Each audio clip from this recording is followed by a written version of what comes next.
Hi. അപ്പോഴേ ഞാനിന്ന് വന്നിരിക്കുന്നത് നമുക്ക് വീട്ടിൽ നല്ല അടിപൊളി ഒരു സൊല്യൂഷൻ റെഡിയാക്കുന്നതിന് വേണ്ടിയിട്ടാണ്. അപ്പോൾ അതിനായിട്ട് ഞാൻ അടുപ്പത്ത് കുറച്ച് വെള്ളം വെച്ചിട്ടുണ്ട്. അപ്പോൾ നമ്മുടെ ടൂത്ത് പേസ്റ്റ് കവറുണ്ടല്ലോ, വെറുതെ കളയുന്ന ടൂത്ത് പേസ്റ്റിൻ്റെ കവർ വെച്ചിട്ടാണ് ചെയ്യുന്നത്. അപ്പോൾ അതിന് വേണ്ടിയിട്ട് ഞാൻ ഗ്യാസ് അടുപ്പത്തൊന്ന് കത്തിച്ച് വെച്ച് വെള്ളം വെച്ചിട്ടുണ്ട്. അപ്പോൾ ചെറുതായിട്ടൊന്ന് ചൂടായാൽ മാത്രം മതി. അതിനുശേഷം നമുക്ക് ഗ്യാസ് ഓഫാക്കാം. അപ്പോൾ ഇതേപോലെ ഒന്ന് മുറിച്ച് കൊടുക്കുകയാണെങ്കിൽ വളരെ പെട്ടെന്ന് തന്നെ അതിൻ്റെ ആ ഒരു പേസ്റ്റ് ഫുള്ള് അതിനകത്തോട്ട് ഇറങ്ങി കിട്ടും. കാരണം അതിനകത്ത് ഒത്തിരി പേസ്റ്റ് ഉണ്ട്, നമ്മളിത് വെറുതെ തീരുമ്പം കളയുകയല്ലേ ചെയ്യുന്നത്. അപ്പോൾ ഇതുപോലെ വീട്ടിൽ തന്നെ നല്ല അടിപൊളി ഒരു സൊല്യൂഷൻ ഉണ്ടാക്കി നമുക്കിത് 3-4 ദിവസത്തേക്ക് സൂക്ഷിക്കാനായിട്ട് പറ്റും കേട്ടോ. അപ്പോൾ അതുകൊണ്ട് വെള്ളമൊക്കെ ഒന്ന് ചൂടായി വന്നിട്ടുണ്ടേ. അപ്പോൾ അതിനകത്തുനിന്ന് ഒരു 10 മിനിറ്റ് ഇരിക്കുമ്പോൾ തന്നെ അതെല്ലാം നല്ലോണം ഇറങ്ങി കിട്ടും. നല്ല പാല് പോലെ ഇരിക്കും കേട്ടോ. അതിനകത്തുള്ള പേസ്റ്റ് ഫുള്ള് അതിനകത്തോട്ട് ഇറങ്ങി കിട്ടും. അപ്പോൾ അത് ക്ലീനിങ്ങിന് പറ്റിയൊരു സാധനമാണ്. നമ്മുടെ കിച്ചൺ മുതൽ ബാത്റൂം വരെ നമുക്ക് ക്ലീനാക്കാൻ ഇത്രയും മാത്രം മതി, ഒരു സൊല്യൂഷൻ മാത്രം മതി. അതുപോലെ ഒരുപാട് വെള്ളമൊന്നും ചേർക്കരുത്. അപ്പോൾ ഈ ഒരു പേസ്റ്റിൻ്റെ കവറിന് ഇത്രമാത്രം വെള്ളം മതി, ഒരു 2-3 ഗ്ലാസ് വെള്ളം ആവശ്യമാണ്. അപ്പോൾ അതുകൊണ്ട് നല്ലോണം ഇറങ്ങി അതിനകത്ത് കിട്ടിയിട്ടുണ്ടേ കണ്ടോ. ഇനി നമുക്കതിൻ്റെ ആ കവറിൻ്റെ വേസ്റ്റെല്ലാം എടുത്ത് കളയാം. അപ്പോൾ ഇതിനകത്ത് ഞാൻ പ്രത്യേകിച്ച് വേറെ ഒന്നും തന്നെ ചേർക്കുന്നില്ല. ഈ ഒരു സൊല്യൂഷനിൽ നമുക്ക് കുപ്പിക്കകത്താക്കി സൂക്ഷിക്കാം. അതേപോലെ തന്നെ നമുക്ക് ഇതിനകത്ത് ഒരു സ്വല്പം ഉജാല ചേർത്ത് കൊടുക്കുന്നത്, കാരണം തുണിയൊക്കെ നമ്മൾ നല്ലൊരു കളറ് കിട്ടാൻ വേണ്ടിയിട്ട് ഉജാല ചേർത്ത് കൊടുക്കത്തില്ല. അതുപോലെ നമുക്ക് പാത്രങ്ങളാണേലും ക്ലോസറ്റാണേലും കുപ്പിയുടെ ഗ്ലാസ്സുകൾ എല്ലാം നല്ല വെട്ടിത്തിളങ്ങാൻ വേണ്ടിയിട്ട് 1-2 തുള്ളി നമുക്ക് ഉജാലയും കൂടെ ഇതിനകത്തോട്ട് ഇറ്റിച്ചു കൊടുക്കാം. അപ്പോൾ അതിൻ്റെ ആ ഒരു കളറിൻ്റെ വ്യത്യാസം നമുക്ക് അറിയാൻ പറ്റും കണ്ടോ. അപ്പോൾ നമ്മുടെ കുപ്പിയുടെ ഗ്ലാസ് പ്ലേറ്റ് ഒക്കെ ഇതിനകത്ത് വെറുതെ ഒരു ജസ്റ്റ് ഒന്ന് മുക്കിയാൽ മാത്രം മതി. അതല്ലെങ്കിൽ ഇതിൽ നിന്നൊരു സ്വല്പം ആ ഗ്ലാസ്സിനകത്തോട്ട് ഒഴിച്ചിട്ട് നമ്മൾ കൈ കൊണ്ട് ബ്രഷോ ഒന്നും തന്നെ വേണ്ട. പ്രത്യേകിച്ച് സോപ്പൊക്കെ തൊടുന്നവർക്ക് അലർജിയൊക്കെ ഉണ്ടെങ്കിൽ ഇതുപോലെ തേച്ച് കഴുകിയെടുക്കാവുന്നതാണ്. ഒരുപാട് പാത്രങ്ങൾ നമ്മൾ ബേസിനിട്ടതിന് ശേഷം ഈ ഒരു സൊല്യൂഷൻ അതിനകത്ത് ഒഴിച്ചിട്ട് നമുക്ക് ഇതേപോലെ കൈ കൊണ്ട് വരെ ജസ്റ്റ് ഒന്ന് തേച്ച് കൊടുക്കാവുന്നേ ഉള്ളൂ. ഗ്ലാസ്സൊക്കെ നല്ല വെട്ടിത്തിളങ്ങുന്നുണ്ടോ, ഞാൻ ലൈവായിട്ട് തന്നെ കാണിക്കുകയാണ്. അപ്പോൾ ഇതേപോലെ തന്നെ ഞാനിപ്പം വീഡിയോ ലെങ്ത് ആക്കുന്നില്ല. ഇതേപോലെ തന്നെ കുപ്പിയുടെ പ്ലേറ്റ്, അതേപോലെ തന്നെ സ്റ്റീലിൻ്റെ പ്ലേറ്റ് പാത്രങ്ങൾ, ഇതിപ്പം ഞാൻ ജസ്റ്റ് ഒന്ന് കാണിച്ചു തരാം. അപ്പോൾ ഇതെല്ലാം നല്ല രീതിയിൽ ക്ലീനായിട്ട് കിട്ടും. ജസ്റ്റ് ഇതേപോലെ ഒന്ന് തേച്ച് കൊടുക്കുന്നത് മാത്രമേ ഉള്ളൂ.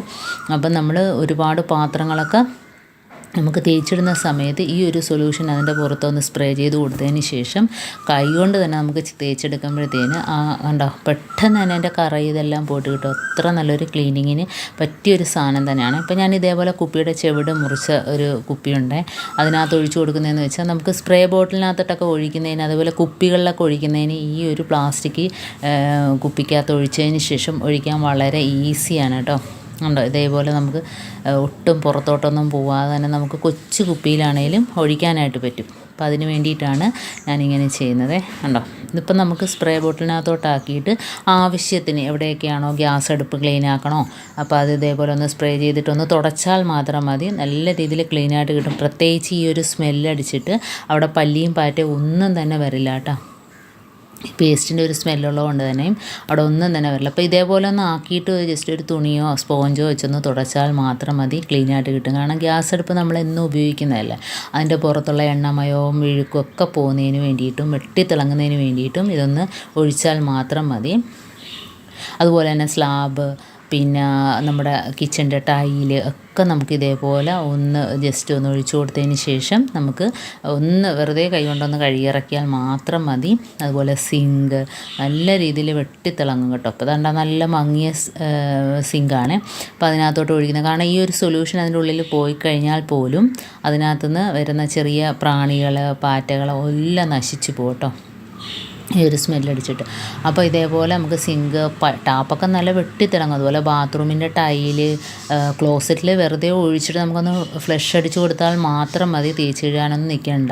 പ്രത്യേകിച്ച് ഈ ഒരു സൊല്യൂഷൻ നമുക്ക് ഉണ്ടാക്കിയിട്ട് രാത്രി ക്ലോസറ്റിൽ ഒഴിച്ചു കൊടുത്തിട്ട് രാവിലെ ഒന്ന് ഫ്ലഷ് അടിക്കുകയാണെങ്കിൽ അതിനകത്തുള്ള കറയെല്ലാം പോയി കിട്ടും കേട്ടോ. തേച്ച് കഴുകാനൊന്നും നിൽക്കേണ്ട. അപ്പോൾ പെട്ടെന്നൊക്കെ നമുക്ക് ചെയ്യാൻ പറ്റുന്ന അടിപൊളി ഒരു സൊല്യൂഷനാണ്. പ്രത്യേകിച്ച് നമ്മുടെ കയ്യിൽ ഡിഷ് വാഷും കാര്യങ്ങളൊക്കെ പെടുന്നവർക്ക്, അലർജിയൊക്കെ ഉള്ളവർക്കൊക്കെ ഇത് വളരെ ഉപകാരപ്രദമാണ് കേട്ടോ. അപ്പം സിങ്കൊക്കെ തേച്ച് കഴുകിയിട്ടുണ്ട്.